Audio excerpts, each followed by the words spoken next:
बिस्मिल्लाहिर्रहमानिर्रहीम। अस्सलामुअलैकुम। MB news के साथ मैं हूं नुज़हत नूर। नजर डालते हैं हेडलाइंस पर।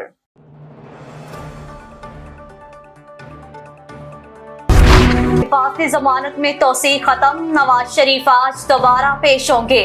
अपीलों की बहाली की दरख्वास्तें काबिल समाअत होने से मुतल्लिक दलाइल तलब कर रखे हैं।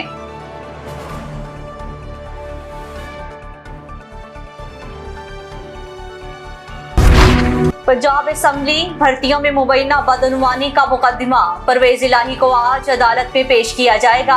एंटी करप्शन हुकाम साबिक वज़ीर आला पंजाब की जिस्मानी रिमांड की इस्तदा करेंगे। मुलजिम को गुज़श्ता रोज अडयाला जेल से लाहौर मुंतकिल किया गया था। अमरीकी शहर ल्यूस्टन के मुख्तलिफ इलाकों में फायरिंग, 22 अफराद हलाक, 50 से ज़ायद जख्मी।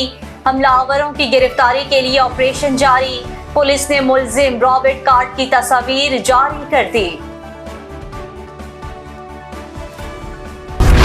कराची में इन्फ्लुएंजा वायरस के बढ़ते केसेस। इन्फ्लुएंजा वायरस से लोग नज़ला, खांसी और बुखार में मुब्तला हो रहे हैं। वायरस से हामला खवातीन, बच्चों और 65 साल से जायद उम्र के अफराद ज्यादा मुतासिर।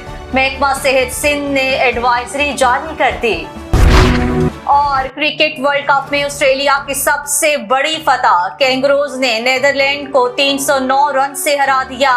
मैक्सवेल के वर्ल्ड कप हिस्ट्री की तेज तरीन सेंचुरी, 400 रन के हदफ का ताक़ुब करती डिच टीम 90 पर ही ढेर।